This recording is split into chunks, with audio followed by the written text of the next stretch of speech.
everyone, and welcome back to another episode of the MonkeyBoy Presents the DC Comics Superhero Collection by Eaglemoss, and very excited today to bring you the next special edition, number 5, the Anit-Monitor. And this figure is absolutely massive, which you will see in due course. Couple things I want to point out really fast. Like the other special editions so far, the magazine is not numbered where the number usually appears. It just says special. Also, you'll notice that the Anit-Monitor's name doesn't appear anywhere on the cover, unlike the regular run of the figures, which is kind of unique. I sort of like that. It makes them stand out. It shows they are special.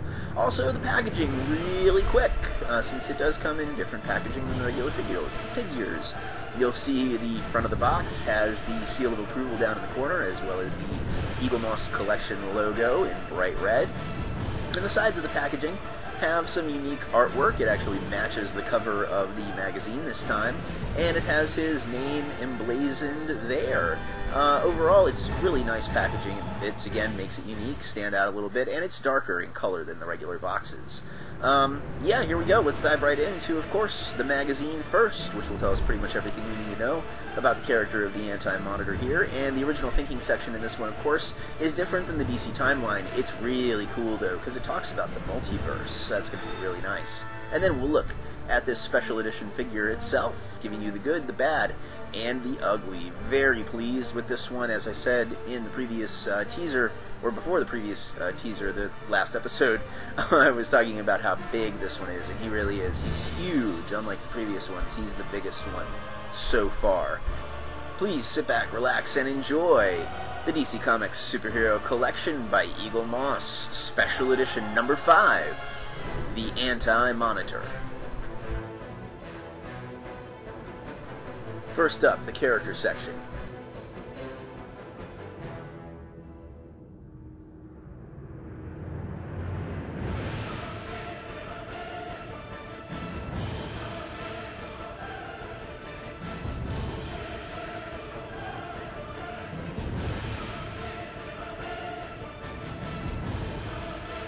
And in order to understand who the Anit-Monitor is, we need to go back to the dawn of time, when the universe was created.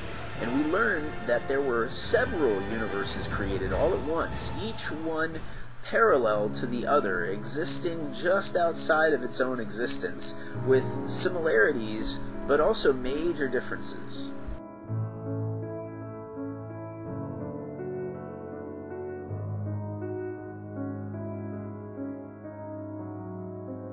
And one of these universes was an anti-universe that had its own monitor that we call the Anit-Monitor.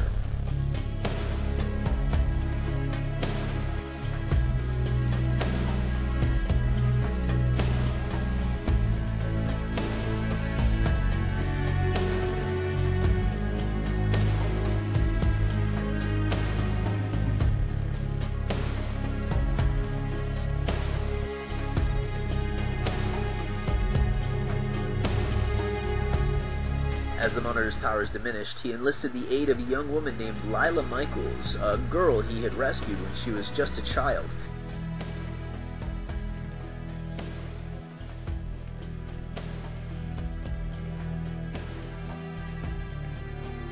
So Harbinger traveled between dimensions, enlisting the aid of heroes from every world she could to help fight this evil Anit-Monitor as more and more worlds were being destroyed and his power grew. The Anit-Monitor soon learned of Harbinger's plan as she traveled the multiverse, and he enlisted the aid of another villain known as Psycho-Pirate.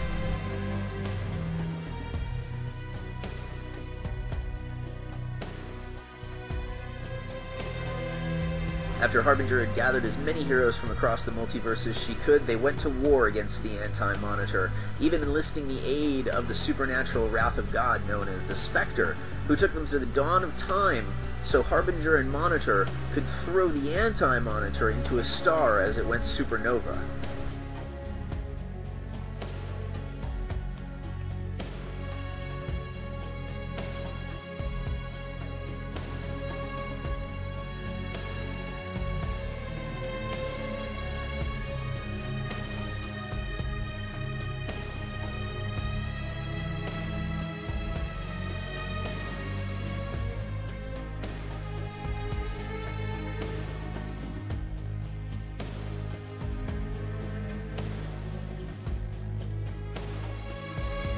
After being awakened from this comatose state, the Anti-Monitor joins this new Sinestro Corps alongside Superboy Prime and the cyborg Superman.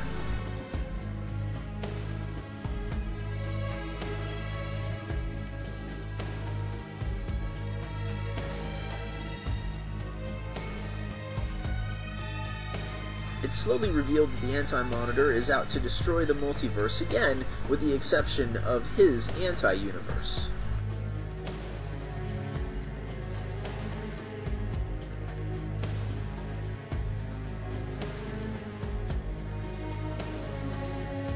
As the Anti-Monitor was standing against all of Earth's heroes and the Green Lantern Corps, Superboy Prime learned of his intentions to destroy the multiverse again, and, feeling betrayed, flew straight through the Anti-Monitor's chest.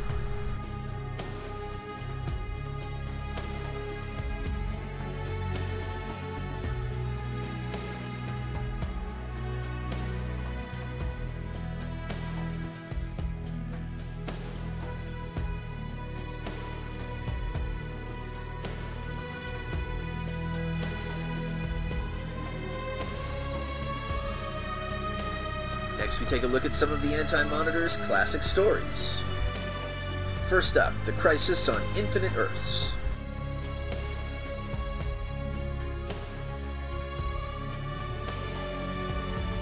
And this story was not only the Anti-Monitor's introduction as one of the greatest villains in all of DC history, but it was also DC Comics' attempt to reboot their universe. For decades, they had struggled with all sorts of disparaging continuities, all these characters on all these different worlds, and as a publisher, they made the decision to condense it all down into one world. Instead of having a multiverse, we're going to have one universe, and this was the story that did it. It was a revolutionary story to do at the time, and it has definitely had a lasting impact. Next up, we look at the Infinite Crisis.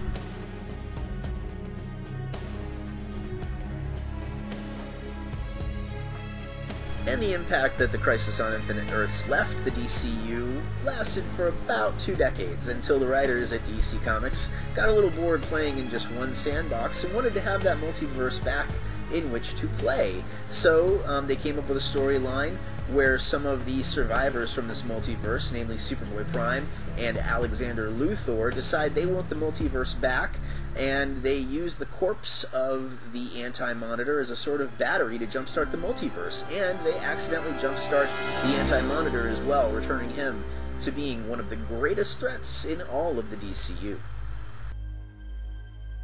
And finally we have Green Lantern, the Sinestro Corps War.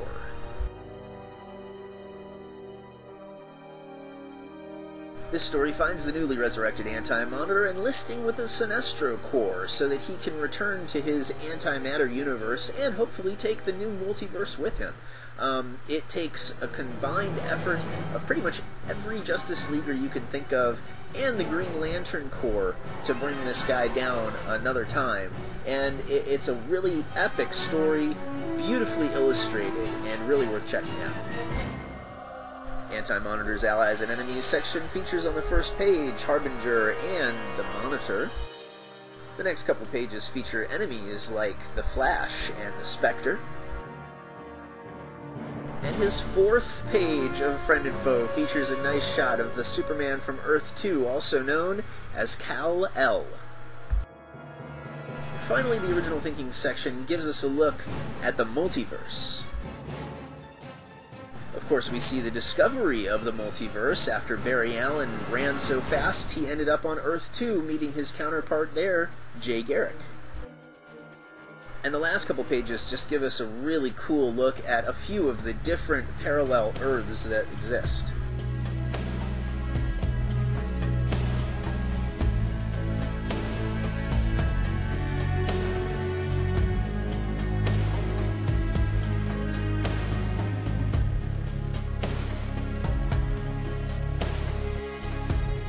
It also tells how on every parallel Earth there exists a parallel you, with sometimes slight and sometimes major differences, and of course Superman is used as the example.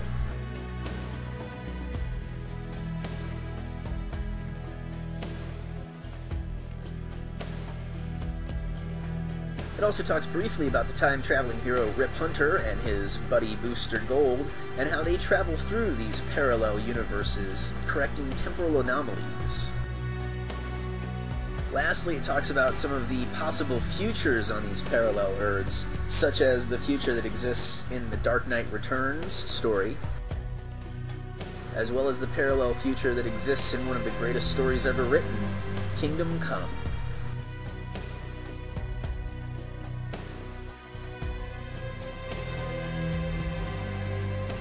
Here we have Anit-Monitor, and this guy is epically huge. It's not even coming across very well on this at all.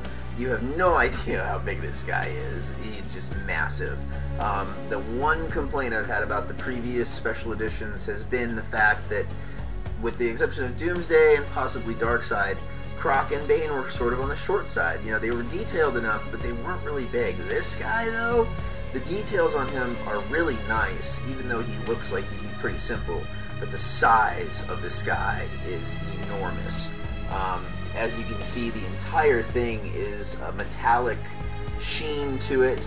The gold and silver, of course, are metallized, and even the blue has that nice metal flecking all the way through it. Love how his hands are folded behind his back like that. It's very empirical looking. It reminds me of Darth Vader on the bridge of a Star Destroyer, or Hitler. There are some pictures of Hitler too. I think that's where they kind of got that idea for that whole dictatorial sort of look. It's very imposing. Love the face. Love how you can see those dried, nasty, husky kind of lips of his, all the way down to the boots, which have a great wash. They look sort of worn. There's nice shading to it, and you can see those cables. They go all around his body, and they come into that power pack on his back. It's really, really nice overall. And he's huge. Huge. Gigantic figure. You're going to see a little bit more of him in just a second. Anit-Monitor stands above the classic DC logo, and the underside of his base features his name and serial number. And I'm going to post some comparison shots here with some other characters alongside him in just a second so you can see, but I first just wanted to address how I feel this character is the epitome of what the special edition figure should be. It's massive in size, it's nicely detailed, it's really everything I think the special editions should be, and as I said before, it's the one thing that I think Bane and Croc especially were lacking in the special edition regard. They were both, I think, way too small. Detailed, Croc was, for sure. Bane, he kind of fell flat on both counts for me, but this guy, fantastic. The good is size, is humongous. The paint is great. I love the fact that he's completely metallic looking. Every single paint has a metallic sheen to it. All of the little details are great.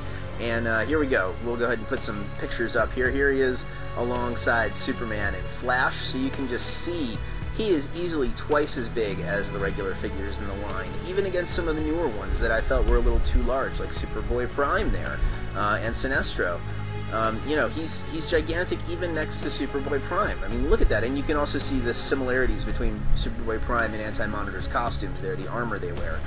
Here he is with Doomsday, and Doomsday, so far, up to Anit-Monitor here, was the largest in the line, so if that gives you any idea how big this guy is. Come on, he's huge. And one last group shot with everybody so you can see.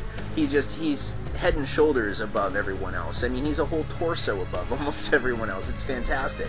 I love the facial detail. The big red eyes are ominous and crazy, and the fact that they just kind of stare. You know, minor criticisms here and there, but overall really nice on the facial detail. Love all of the gold piping, how it wraps around the back of his shoulders, around his arms, onto that nice big power pack on the center of his back. Down his legs, as I said before, the boots and everything. His folded hands behind his back are also extremely nicely detailed. You can see every finger and the palm of his hand there. Really, really nice. The bad, really not a whole lot to speak of. A few minor paint blemishes here and there. The eyes, I kind of wish were a little bit more detailed, maybe with like some sort of glowing orange center like they usually appear in the comic books, but that's the only minor complaint I have. The ugly, nothing ugly on this guy. He is gigantic, he is solid. You could probably do some bicep curls with this guy, because he weighs I'd say he weighs a few pounds easily. It's a nice figure. Really, really pleased with this guy. He is as I said, the benchmark now, I think, for the special editions. And I feel, for the most part, they really turn a corner with this guy. The rest that are coming here are, for the most part, very, very cool. There might be one that I can think of that I'm not too fond of so far with the specials, but this guy, he's awesome. And he is, believe it or not, soon to be dwarfed by another one of the special editions coming out. There's an even bigger one, if you can believe it. But yeah, really pleased with this guy overall. I think he's fantastic. Definitely worth the money and adding to your collection. Greatest villain in the DC Universe right here. Anyway, I hope you guys have enjoyed this review. Please stay tuned for a quick teaser of the next one. We're going back into the regular line of figures with issue number 39. Looking forward to that. As always, I have been your host, the Monkey Boy, aka Jay to his friends. Thanks for watching.